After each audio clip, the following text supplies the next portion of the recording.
여기 예이라고는 눈꼽만큼도 없는 한 소녀가 있습니다.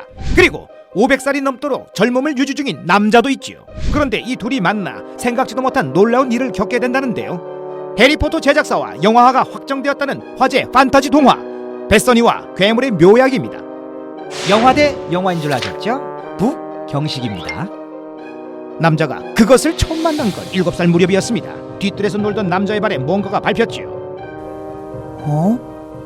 이게 뭐지? 손바닥보다 작은 이 귀여운 덩어리. 그런데 무슨 말을 하는 것 같은데요? 너희 집에 가도 될까? 친구가 되고 싶어. 덩어리를 집에 데려온 남자는 먹다 남은 음식을 몰래 가져다 주곤 했습니다. 그리고 덩어리는 먹는 족족 무서운 속도로 커져 결국 괴물이 되었지요. 어느새 쑥쑥 자라 축구공만해진 괴물. 남자에게 의미심장한 질문을 하는데요. 혹시 갖고 싶은 거 있니? 장난감 자동차. 그건 왜? 그런데 그 순간 괴물이 갑자기 뭔가를 토해냈습니다. 바로 남자가 말한 장난감 자동차였죠. 괴물은 그 후에도 많은 것들을 만들어 주었습니다. 하지만 세상에 공짜가 없는 법. 그 대가로 괴물이 원하는 건 뭐든 구해줘야 했죠. 이번에는 고양이가 먹고 싶어. 접시도 책상도. 괴물이 준 것 중에서도 가장 최고의 선물이 있었으니 들어는 보셨나? 바로 늙지도 않고 죽지도 않는 젊음의 약.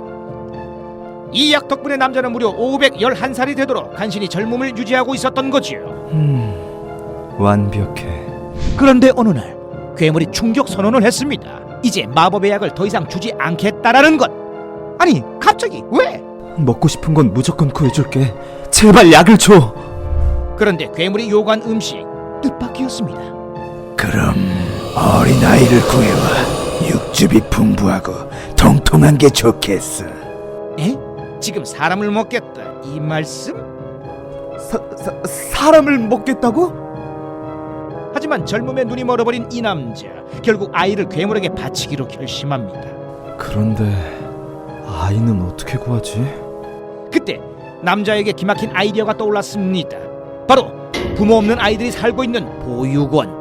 하지만 막상 천사 같은 아이들을 보고 있자니 마음이 약해집니다. 이런 아이들을 먹이로 바쳐야 한다니. 그런데 그때 남자의 눈에 한 아이가 들어왔습니다. 바로 더러운 몰골에 심술궂은 얼굴을 한 아이 뱃서니. 뱃서니는 보육원에서 가장 말썽쟁이였지요. 친구들을 괴롭히고 말도 거칠어 인기도 없었습니다. 야, 지렁이 맛이 어때?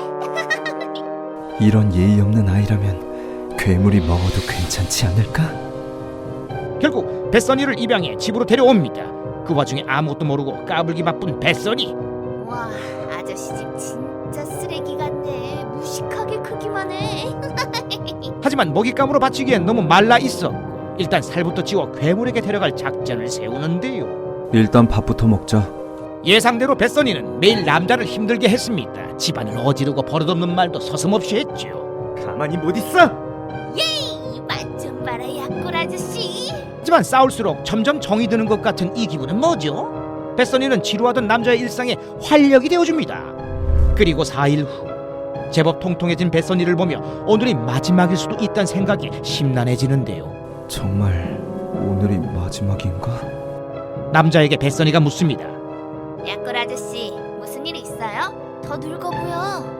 배선이 내 말 잘 들어? 사실 지금 설마 사실대로 말하려는 거예요? 나는 널 괴물에게 먹이려고 입양했어. 남자는 과연 정든 뱃서니를 괴물에게 데려갈까요? 그리고 뱃서니는 이 상황을 어떻게 헤쳐나갈까요? 뱃서니와 괴물의 묘약은 이처럼 괴물과 마법, 우정의 요소를 모두 갖춘 판타지 동화입니다. 다채로운 마법과 개성 넘치는 그림들이 상상력을 자극하는데요. 무엇보다 해리포터 제작사와 영화화까지 확정되며 연일 화제가 되고 있습니다. 원고 완성 전 25개국에 판권 수출된 화제의 책. 개성 만점 캐릭터들의 예측 불가한 판타지 뱃서니와 괴물의 묘약이었습니다.